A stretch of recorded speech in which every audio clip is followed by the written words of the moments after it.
आप देख रहे हैं फ्री जनरल मीडिया नेटवर्क। मैं हूं अंसरुल बारी।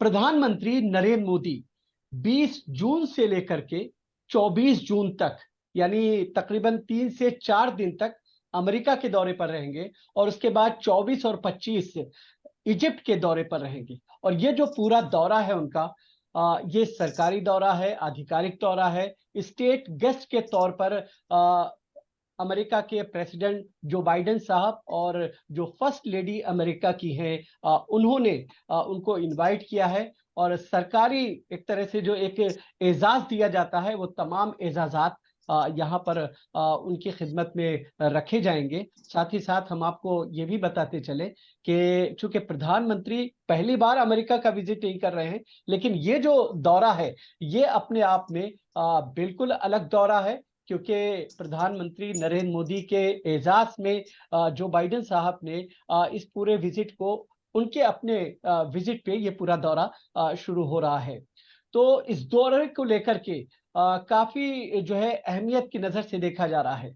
ये भी जो है गौर किया जा रहा है कि आखिर प्रधानमंत्री जब इस दौरे पर जाएंगे, चूंकि पहली बार जो अमेरिकन कांग्रेस है उसको संयुक्त रूप से वो संबोधित करेंगे। इसके अलावा जो बाइडेन साहब जो डिनर दे रहे हैं उनके एजाज में, वो भी उसमें शामिल होंगे।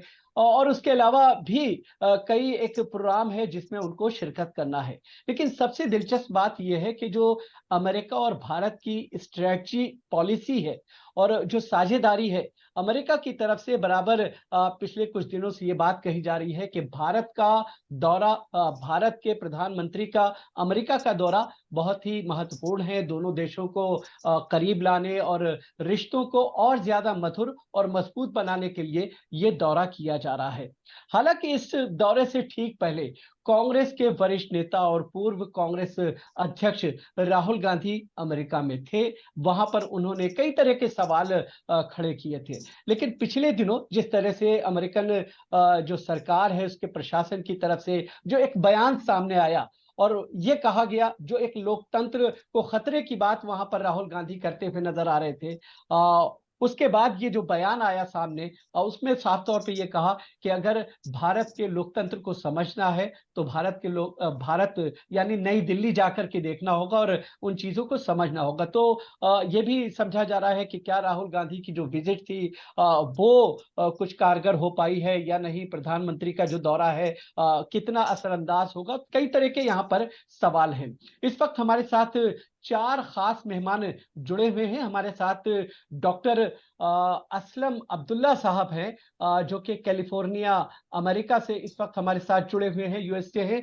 हम उनका बहुत बहुत इस्तकबाल और स्वागत करते हैं। साथ ही साथ हमारे साथ मोहम्मद अदीब साहब हैं, फॉर्मर राज्यसभा एमपी हैं और chairman Indian Muslim for civil rights, वो हमारे साथ हैं। हम उनका भी बहुत बहुत स्वागत करते हैं। इसके अलावा हमारे साथ इस पैनल में हिज एक्सेलेंसी मिसेस मंजू सेठ साहिबा भी जुड़ी हुई हैं। कई देशों में भारत की नुमाइंदगी कर चुकी हैं, बहैसियत एम्बेसडर अपनी खिदमात को अंजाम देती रही हैं, वो हमारे साथ हैं। हम उनका भी बहुत बहुत स्वागत करते हैं। हम थोड़ा सा और बताएं कि डॉक्टर असलम अब्दुल्ला साहब जो है, चूंकि ये प्रेसिडेंट है world council of Muslim for interfaith relations, यानी WCMIR, जो कि एक अमेरिकन ऑर्गेनाइजेशन है, आप उससे जुड़े हुए हैं। इसके साथ साथ हमारे साथ इस पैनल में एक खास मेहमान वरिष्ठ पत्रकार सोशल एक्टिविस्ट अजीत सिंह शाही साहब भी मौजूद हैं, वो भी हमारे साथ इस वक्त मौजूद हैं।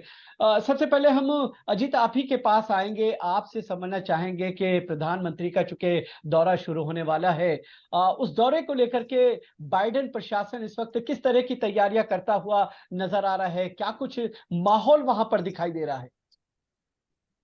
अभी कल मैं वॉशिंगटन डीसी में था, कल सैटरडे था। तो जी वहाँ पर जगह जगह सड़क पर, व्हाइट हाउस के आसपास भारत और अमेरिका के झंडे लग गए हैं।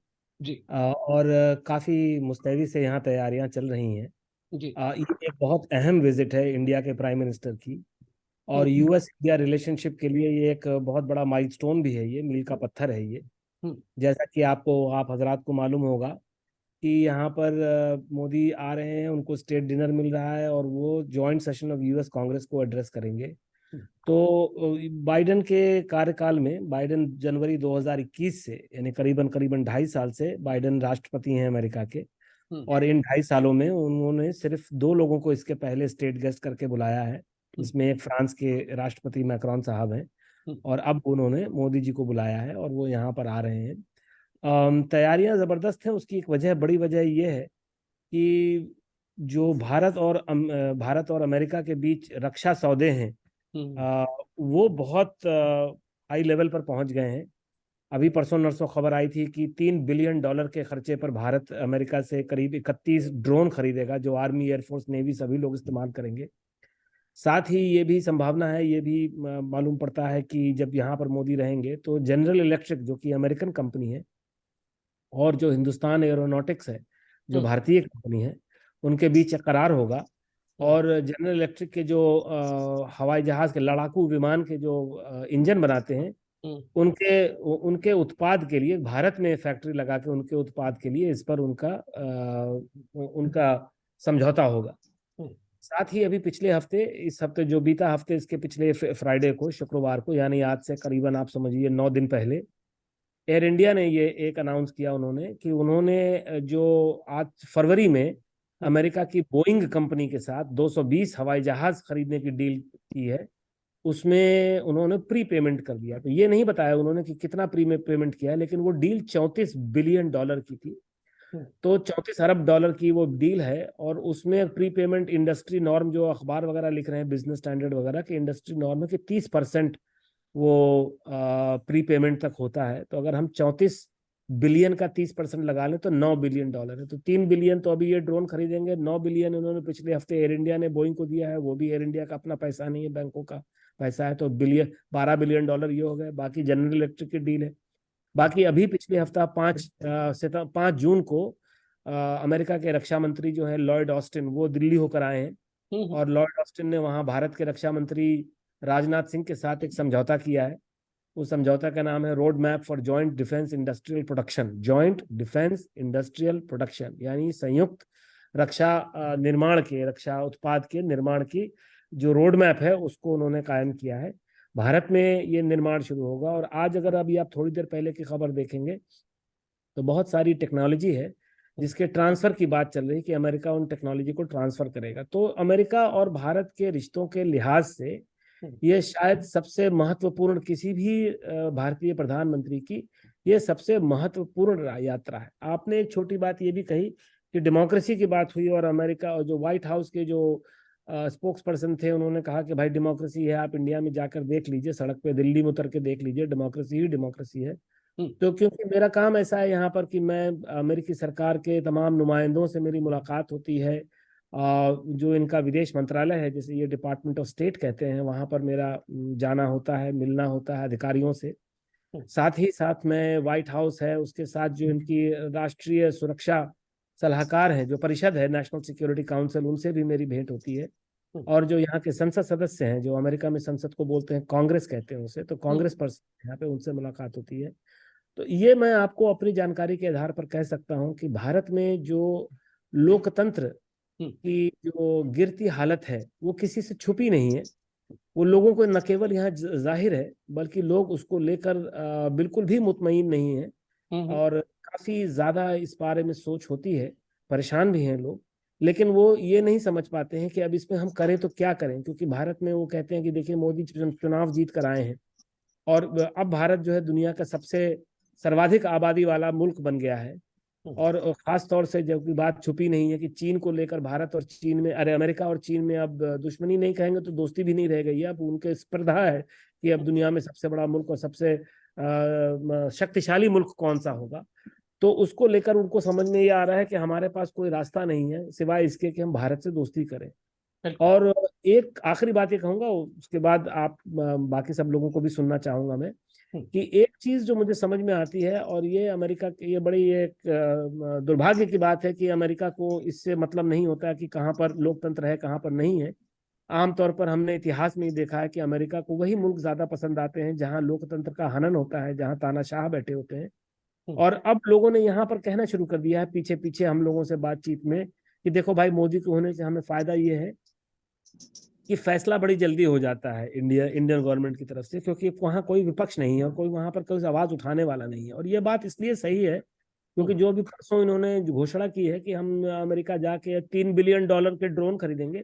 आप ये देखिए, आज सुबह घोषणा हुई है, अखबार वालों को बुला के बताया है, पीटीआई वगैरह को, और दोपहर में ये खबर आ गई कि ये जो कैबिनेट कमेटी और डिफेंस है उसने उसको अप्रूव भी कर दिया। तो हम पुराने जमाने में, आज से 10, 15, 20 साल पहले, एक सिविल सोसाइटी में अखबारों के जरिए, एक्सपर्ट्स के जरिए एक रोबस्ट डिस्कशन होता था अमेरिका में कि हमको क्या चाहिए, क्या नहीं चाहिए, रक्षा मामलों में हमें कौन से इक्विपमेंट चाहिए, कौन से आर्म्स असला क्या चाहिए, उसके स्पेसिफिकेशंस पर ओपन डिस्कशन होते थे। बहुत डेमोक्रेटिक प्रोसेस आप कहेंगे, ओपन सोसाइटी थी हमारी।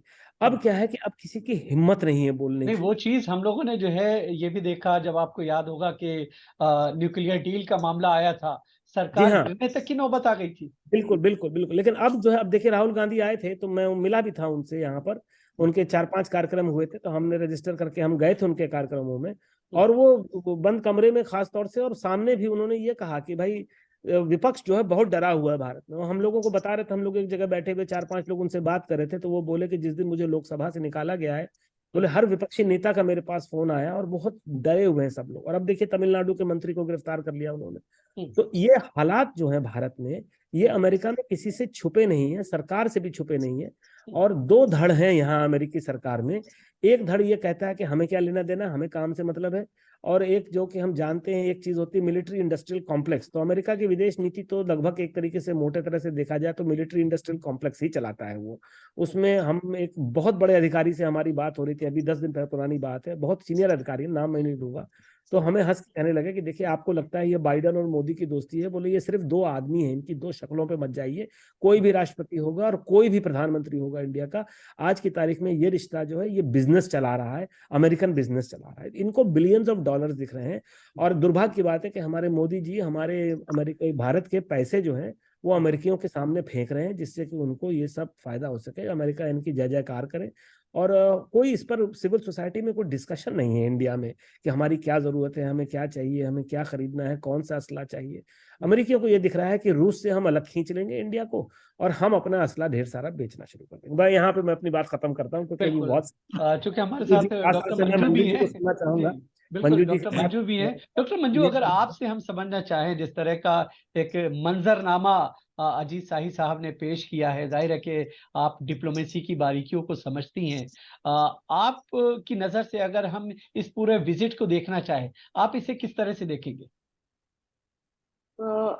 जैसे अजीत शाही जी ने भी कहा, ये एक इम्पोर्टेंट विजिट है, इसको तो हमें मानना पड़ेगा। हाँ, थोड़ा ड्रिवन है कमर्शियल इंटरेस्ट, और जैसे उन्होंने कहा कि डिफेंस इक्विपमेंट की परचेस एंड डॉलर्स गोइंग, वो तो हर एक कंट्री देखता है कि हमें हमारे फायदा है इसमें कि नहीं।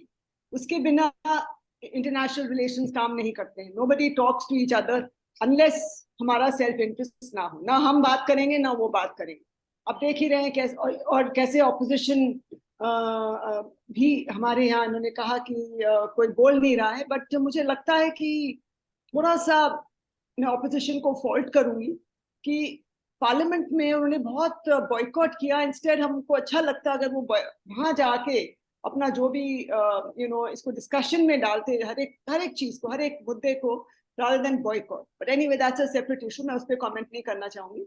लेकिन कमिंग टू यूएस और इंडिया, ये एक महत्वपूर्ण विजिट है, इसमें हम कोई डिनाई नहीं कर सकते। लेकिन साथ में हमें ये भी याद रखना चाहिए कि हम बिल्कुल किसी के इतना ज्यादा भी, हमको एक बैलेंसिंग एक्ट करना पड़ेगा। हम बिल्कुल उनकी एक तरफ नहीं जा सकते हैं, क्योंकि हमारा जो अभी भी डिफेंस नीड्स हैं वो अभी भी लिंक्ड हैं, और हमने डाइवर्सिफाई कर दिया है। रूस के साथ भी अच्छे ताल्लुकात हमें रखने ही पड़ेंगे, और चीन हमारा नेबर है, हम उसके साथ हम बिल्कुल बिगाड़ के और अलग नहीं हो सकते। ठीक है, हमारे इंटरेस्ट में है कि इंडो पैसिफिक रहे, और हमें एक टेक्नोलॉजी की जरूरत है जो ये हम यहाँ बनाने, हमें ट्रांसफर मैं नहीं कहूंगी, बस थोड़ा बहुत शेयर करेंगे। पूरी ट्रांसफर तो मुझे नहीं लगता है कि कोई भी कंट्री करता है। रूस ने भी नहीं किया हमारे साथ कोई टेक्नोलॉजी ट्रांसफर। तो लेकिन साथ में ही हमारे हित में है कि नहीं है, हमें ये देखना है। और हमेशा एवरी रिलेशनशिप में एक गिव एंड टेक होता है, उसके बिना स्ट्रॉन्ग नहीं हो सकते हैं रिलेशनशिप। और हम देख रहे हैं चीन जो हमारे साथ यहाँ थोड़ा अग्रेसिव पोस्चर पे है बॉर्डर पे, तो हमें चाहिए फ्रेंड्स, क्योंकि रूस भी उनकी तरफ जा रहा है, तो हम बिल्कुल आइसोलेट नहीं हो सकते वर्ल्ड में। और इंडो पैसिफिक में भी हम देख रहे हैं कि वहां पे भी free and open Indo Pacific को भी थ्रेट है, और हमारे एक्सटेंडेड नेबरहुड माना जा सकता है इंडो पैसिफिक एरिया, तो वहां पे भी हमें इंडिया को इनडायरेक्टली एक थ्रेट है, जो हमें बिल्कुल काउंटर करने के लिए हमें भी जरूरत है यूएस की, क्योंकि यूएस वहाँ स्ट्रॉन्ग पावर है, उनके सारे वहाँ पे बेसिस भी हैं।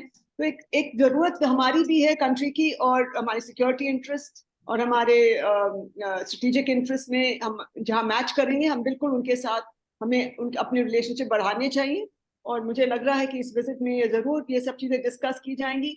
हाँ, कुछ लोग कह रहे हैं कि यूक्रेन का मुद्दा है, यूक्रेन का मुद्दा है, तो वो हमने बिल्कुल एक बैलेंस्ड व्यू लिया है जो हमारे हित में है, और हमने कहा है कि वॉर को रोकना चाहिए, डिप्लोमेटिक तरीके से वॉर को रोकना चाहिए। तो ये कुछ लोग तो क्रिटिसाइज कर रहे हैं इसको, लेकिन मेरा मानना है बहुत लोग अप्रिशिएट भी कर रहे हैं कि यही सही है, हमने ना कोई साइड नहीं लिया, हमने पक्ष नहीं लिया है।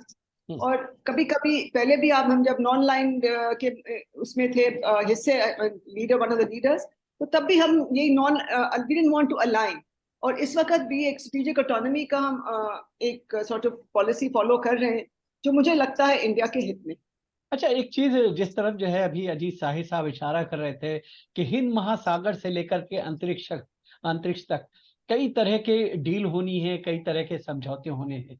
आखिर जाहिर है कि चाइना जिस तरह से अपना दबदबा बढ़ाता जा रहा है, ये अमेरिका बखूबी इस चीज को समझ आए, और शायद यही वजह है कि भारत को इतनी अहमियत और इतनी तरजीह दी जा रही है। और क्वाड भी इसीलिए गठित किया गया था कि किसी भी तरीके से जो है चाइना के जो बढ़ती हुई ताकत है उसको कंट्रोल किया जाए, और भारत उसमें कहीं ना कहीं एक रोल प्ले कर सकता है। तो ये जो तमाम चीजें हैं, ये किस तरह से आगे बढ़ रही हैं? बिल्कुल सही कहा आपने, क्वाड का भी एक अपना महत्व है और इम्पोर्टेंट है, और मैसेज भी भेजना होता है हर एक चीज में। यू नो जरूरी नहीं कि उसके हम बिल्कुल लड़ाई पे उतर आएंगे, लेकिन एक मैसेजिंग भी होती है कि हम साथ में खड़े हैं। और इंडो पैसिफिक एरिया में यस हमारे इंटरेस्ट कन्वर्ज किए तो हम साथ में हैं, लेकिन ये जो स्ट्रेटेजिक ऑटोनॉमी, और जैसे आपको पता है इंटरनेशनल रिलेशंस में या चाहे पॉलिटिक्स में ले लो, कहीं भी ले लो, there are no permanent friends and no permanent enemies.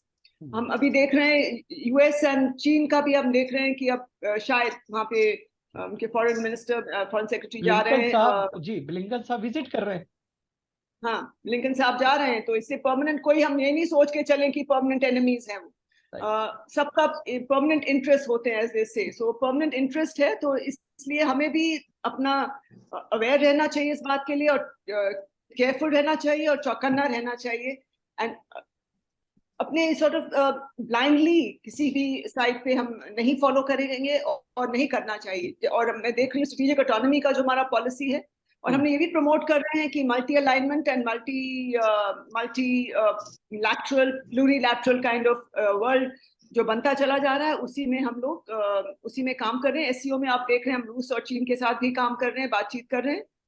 Pakistan भी वहां पे आया था, लेकिन एजेंडा अलग अलग है इन सब ऑर्गेनाइजेशंस का, लेकिन जहां इंडिया का हित है वहां हमें बिल्कुल मौजूद रहना चाहिए और अपना व्यू आगे देना चाहिए। बिल्कुल। अंदर जी। चूंकि हमारे साथ डॉक्टर असलम साहब हैं कैलिफोर्निया यूएस से, डॉक्टर असलम आपसे चीज को समझना चाहेंगे कि अमेरिका बराबर ये धार्मिक स्वतंत्रता की बात करता है, बार बार मजहबी आज़ादी की बात करता है, और ख़ास तौर से माइनॉरिटीज़ को लेकर के कई तरह की रिपोर्ट्स भी पिछले कुछ समय में जो है एक के बाद एक सामने आई हैं, और उसमें सीधे तौर पर भारत सरकार, मोदी सरकार के ऊपर एक तरह से सवालिया निशान लगाए गए हैं। पिछली रिपोर्ट अगर देखी जाए तो उसमें सीधे तौर पर तकरीबन 20 घटनाओं तक का जिक्र किया गया है। एक तरफ अमेरिका ये कहता है, लेकिन दूसरी तरफ जिस तरफ इशारा कर रहे थे अजीत शाही, दूसरी तरफ जो है अमेरिका ये कहता हुआ नजर आ रहा है कि लोकतंत्र को अगर समझना है आप राजधानी दिल्ली चले आइए, वहां समझ लीजिए। आप एक तरह से क्लीन चिट भी दे रहा है। ये जो डबल पॉलिसी है, डबल स्टैंडर्ड है, ये किस तरह की चीज है? देखिए, दो तीन चीजें जहन में रखें। जी। एक तो ये कि ये जो दौरा है ये हिंदुस्तान की वक़ार को और आगे बढ़ाएगा। ये कोई मामूली दौरा नहीं है। इस लिहाज से कि हिंदुस्तान की अहमियत को और हिंदुस्तान की कुव्वत को तस्लीम किया जा रहा है अमेरिका में, और उनसे कहा जा रहा है उस मुल्क के वज़ीर आज़म से कि वो अमेरिकी अवाम को अपना मुस्तकबिल का नक्शा बताएं, आने वाले हालात के बारे में जिस तरह का हिंदुस्तान वो बनाना चाहते हैं उसको बताएं। तो इस लिहाज से इस दौरे की इफादियत को और इस दौरे से जो हिंदुस्तान को वक़ार मिलेगा उसको तस्लीम करना चाहिए। लेकिन इस दौरे के पीछे 5 अवामिल हैं जो उनको हमारे जहन में रखना चाहिए। पहली बात तो ये कि अमेरिका किसी तरह से चाइना को कंटेन करना चाहता है उस रीजन में, और चाहता है कि वो अपने पैर इतना ना फैलाए कि अमेरिका के लिए मसला हो जाए चादर को हटाना। तो एक तो हिंदुस्तान इस सिलसिले में एक अहम किरदार अदा कर सकता है। दूसरा वो ये कि हिंदुस्तान टेक्नोलॉजी लिए बगैर डिफेंस के जो वेपन्स हैं और इंस्ट्रूमेंट्स हैं उनको लेने के लिए तैयार है, और ये अमेरिका का मफाद है कि बगैर टेक्नोलॉजी को शेयर किए, बेसिक टेक्नोलॉजी उसको शेयर किए, क्रूशल टेक्नोलॉजी को शेयर किए बगैर जितना ज्यादा से ज्यादा मफाद वो फायदा हासिल कर सकता है। तीसरा जो एक बड़ा फैक्टर है जिसने कि इस विजिट को स्टेट विजिट बनाया है, वो अजीब व गरीब लगती है बात, लेकिन वॉशिंगटन में जो लोग बाखबर हैं वो बताते हैं कि American Israeli public affairs council, जो कि एक बहुत बड़ा दखल रखती है अमेरिकन पॉलिटिक्स में, उसने अमेरिकी कांग्रेस और अमेरिकी व्हाइट हाउस पर खासा दबाव डाला इसको स्टेट विजिट बनाने के सिलसिले में। बाइडेन की जो दोस्ती है नेतन्याहू से या इसराइल से वो कोई ढकी छुपी नहीं है, वो अपने आप को एक ओपनली ज़ायनिस्ट कहते हैं। तो ज़ायनिस्ट लॉबी जो है उसने खासा किरदार अदा किया, और कांग्रेसमैन जो है मुख्तलिफ उनको उसने कॉल भी किए और उनको कहा कि इस सिलसिले में प्रमोट करें इस आइडिया को कि वो स्टेट विजिट बने। तो इसमें इसको भी उन्होंने जहन में रखा। चौथी चीज जो है इसको कि अमेरिका ने तस्लीम किया है व्हाइट हाउस ने कि जो इलेक्टोरल प्रोसेस होता है, इस इलेक्टोरल प्रोसेस में हिंदुस्तान से और बीजेपी और आरएसएस से ताल्लुक रखने वाले जो अफराद हैं उनका जो फाइनेंशियल कंट्रीब्यूशन है वो दीगर रिलीजियस कम्युनिटीज और दीगर एथनिक कम्युनिटीज के मुकाबले में कहीं ज्यादा है मुख्तलिफ जगहों के ऊपर। और उनको ये खदशा हो गया था जब प्रेसिडेंट ट्रंप मौजूद थे कि मोदी साहब उनके कैंप में मुस्तकिल चले गए हैं, जिसकी वजह से पिछले इलेक्शन में इंडियन जो लॉबी है बीजेपी या आरएसएस की, उसका कंट्रीब्यूशन डेमोक्रेटिक पार्टी के लिए बहुत नॉमिनल था, कुछ ज्यादा नहीं था। बावजूद इसके कि 4 यूएस कांग्रेस के लोग जो इंडियन ओरिजिन के हैं वो आते हैं कांग्रेस में, उसके बावजूद भी उनको ये एहसास हुआ। तो ये फैक्टर्स हमें ध्यान में रखना चाहिए। जहां तक इस बात का ताल्लुक है रिलीजियस फ्रीडम और मजहबी आज़ादी इस सिलसिले में, तो अमेरिका इस बात से बखूबी वाकिफ है कि मोदी साहब के दामन पे खून के चंद धब्बे हैं अमेरिका, लेकिन अमेरिका खून के धब्बों की परवाह नहीं करता। उसने नेतन्याहू को भी बुलाया था वहां बोलने के लिए। उसने हर उस शख्स को जिसने कि ह्यूमन राइट्स को पामाल किया है, ख्वाह वो गल्फ के कंट्रीज हो चाहे दुनिया के किसी और इलाके को, उसने उनको भी बुलाया इसलिए कि उसके मफादात उसमें थे, और उस सिलसिले में यानी कोई ढकी छुपी बात नहीं है। तो ये ध्यान में रखना चाहिए कि अमेरिकी हुक्काम इस बात से पूरी तरह से वाकिफ है कि हिंदुस्तान में क्या हो रहा है। वो इस बात से पूरी तरह से वाकिफ है कि इन लोगों का एजेंडा क्या है। वो इस बात से पूरी तरह से वाकिफ है कि किस तरह से इस मुल्क को वो अपनी मजहबी जुनूनियत के नतीजे में तबाह करने पे तुले हुए हैं। लेकिन उस तबाही से पहले वो चाहते हैं कि जितना से ज्यादा बटोर लिया जाए इस हुकूमत के जरिए, वो बटोर लें। उसमें उनका अपना फायदा है, उनकी जॉब्स हैं, उनकी बड़ी बड़ी कंपनीज हैं, तमाम चीजें हैं। और इस सिलसिले में हिंदुस्तान जो है बहैसियत मजमूई जो जिम्मेदारी होती है ब्यूरोक्रेसी की, जो जिम्मेदारी होती है फॉरेन सर्विस की, वो इस नुक्ते को नहीं समझ पा रहा है कि अमेरिका को मोदी से कोई दिलचस्पी नहीं, अमेरिका को हिंदुत्व से कोई दिलचस्पी नहीं, अमेरिका को इस बात से दिलचस्पी है कि किस तरह से उसके माशी मफादात और उसके दिफाई मफादात का तहफ़्फ़ुज़ हो सके, और उस सिलसिले में वो किसी हद तक पे जाने के लिए तैयार है। ये वही अमेरिका है जिसने अपार्थाइड को सपोर्ट किया था, ये वही अमेरिका है जिसने किसी जमाने में हिटलर को भी सपोर्ट किया था, ये वही अमेरिका है जिसने कि नेतन्याहू को मुस्तकिल सपोर्ट किया, ये वही है जिसने निकरागुआ में सब कुछ करवाया, जिसने पेरों, ये सब तारीख वाक़ के 92 ममालिक की हुकूमतों को जिसने तब्दील किया है पिछले 70 साल में, ये वही अमेरिका है। इसके अपने मफादात हैं और इन मफादात को वो कभी भी उन पे कम्प्रोमाइज नहीं करेगा, कभी भी कम्प्रोमाइज नहीं करेगा। तो सवाल ये था कि हिंदुस्तान की ब्यूरोक्रेसी और फॉरेन सर्विस क्या वाकई इतनी दूरअंदेश है कि वो इस खेल को समझ सके और इसमें अपना रास्ता निकाल सके। इस वक्त बज़ाहिर ऐसा लग रहा है कि मोदी साहब अमेरिका के हाथ में खेल रहे हैं, ठीक है, बज़ाहिर है। और हम आपके पास आएंगे, हम आपके पास आएंगे। अदीब साहब, आपसे एक छोटा रिएक्शन इस पर चाहेंगे, फिर हम जिस पॉइंट की तरफ इशारा किया है डॉक्टर असलम अब्दुल्ला साहब ने, मंजू सेठ साहिबा से भी इस पर रिएक्शन लेंगे। अदीब साहब। तो काफी सारी बात की असलम साहब ने, आप किस बात पे, किस बात पर आप रिस्पॉन्स चाह रहे थे? नहीं, जिस तरह की बात जो अभी असलम अब्दुल्ला साहब ने कही है कि क्या भारत की जो ये डिप्लोमेटिक लॉबी है, वो जो अमेरिकन पॉलिसीज हैं, जो उनकी एक सोच होती है, उसको कितना समझ पा रही हैं, किस तरह से उसे आगे लेकर के जाएंगे, हम उस पर रिएक्शन लेंगे। अदीब साहब, छोटा सा एक रिएक्शन आपसे। जी। तो जैसा कि आप पहले अजी जी, आपसे नहीं, मोहम्मद अदीब साहब से। अच्छा, ठीक, श्योर। हाँ, देखिए, ये दो सेपरेट इशू हैं जी। एक तो ये कि डेमोक्रेटिक राइट्स है, ये जो अजीज शाही साहब ने इस वक्त तफसील से बताया। देखिए, दोनों मुल्कों को इस वक्त एक दूसरे की जरूरत है। वर्ल्ड सिनारियो चेंज हो रहा है इस वक्त। जो उनका, अब आप जमहूरियत की बात कर रहे हैं, अमेरिका का सबसे करीबी अलाई सऊदी अरेबिया, जहां आप के कभी हाथ काट दिए जाएं, कभी पैर काट दिए जाएं, और तो सब कुछ होता है वहां, लेकिन अमेरिका का चहीता वो था।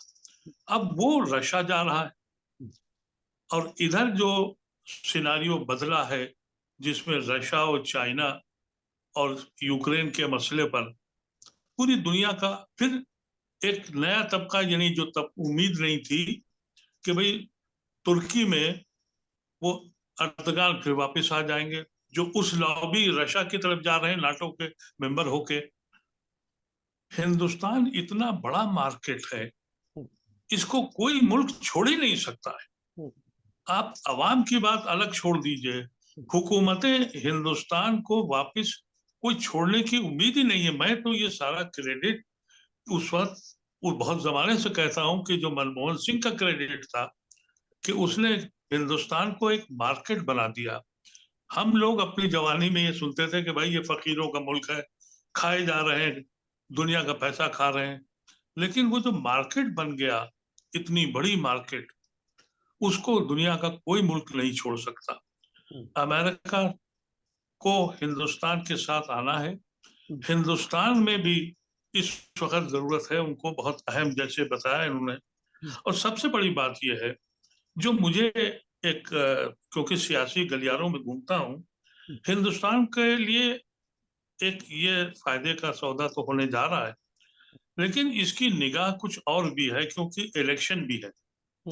एक नहीं, विश्व इलेक्शन गुरु अमेरिका को में जो भी क्रिएट किया आएंगे गया और है, भारत में भी है जी, विश्व गुरु जो बनेंगे वो, जिसके लिए यहाँ हिंदुस्तान में चर्चे हो रहे हैं, उसका भी एडवांटेज वो उठाएंगे। लेकिन जैसा सबने कहा, और ये बड़े तजुर्बेकार लोग हैं, ये फॉरेन पॉलिसीज को समझते हैं, मैं समझता हूं कि ह्यूमन राइट्स का मसला हो या डेमोक्रेसी का मसला हो, जहां मुल्कों के अपने इंटरेस्ट हैं, वो अपना इंटरेस्ट देखते हैं।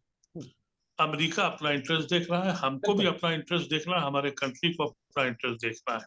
ठीक है। ये दौरा जो है, ये तारीखी दौरा है, जैसा कहा गया है। और मैं समझता हूं कि इसके जो आफ्टर इफेक्ट हम लोग हिंदुस्तान में झेलेंगे वो एक अलग होंगे। एक आम रिक्शे वाले को नहीं मालूम है कि हमें फौज की कितनी जरूरत है, असलहे की कितनी जरूरत है। आम रिक्शे वाला ये समझेगा कि हमारा प्राइम मिनिस्टर जब गया तो उसको साहब इतने बड़े एजाज दिए गए, विश गुरु हो गया, और फिर वो उसको इस्तेमाल हिंदुस्तान में जिस तरह से करेगा वो पहलू हम लोगों का देखने का है। बिल्कुल ठीक है। लेकिन आपको अदीब पूरे साहब, सिनारियों को देखना पड़ेगा। हाँ अदीब पूरी साहब, दुनिया का नक्शा बदल रहा है। हम कभी सोच नहीं सकते थे कि सऊदी अरेबिया और ईरान एक साथ एकजुट हो बैठ जाएंगे, जाएंगे। बिल्कुल एकजुट हो जाएंगे। ये मंजू सेठ कभी साहिबा, सोचा ही नहीं था।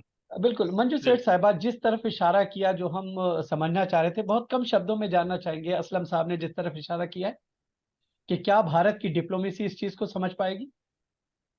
बिल्कुल हम समझते हैं, क्योंकि हम जहाँ भी कमर्शियल काम, जहाँ भी हम जाते हैं, हम देखते हैं कमर्शियल इकोनॉमिक जो ट्रेड और ट्रेड की जो बात होती है उसे हमेशा इम्पोर्टेंस दिया जाता है हर एक देश में। हम अपना देखते हैं हित और वो अपना हित देखते हैं, तो एक इम्पोर्टेंट ये चीज है। लेकिन हाँ, it's not the only factor, ये मैं आपको बताऊंगी जरूर, बट बहुत एक इम्पोर्टेंट अहम फैक्टर है बायलैटरल रिलेशंस में।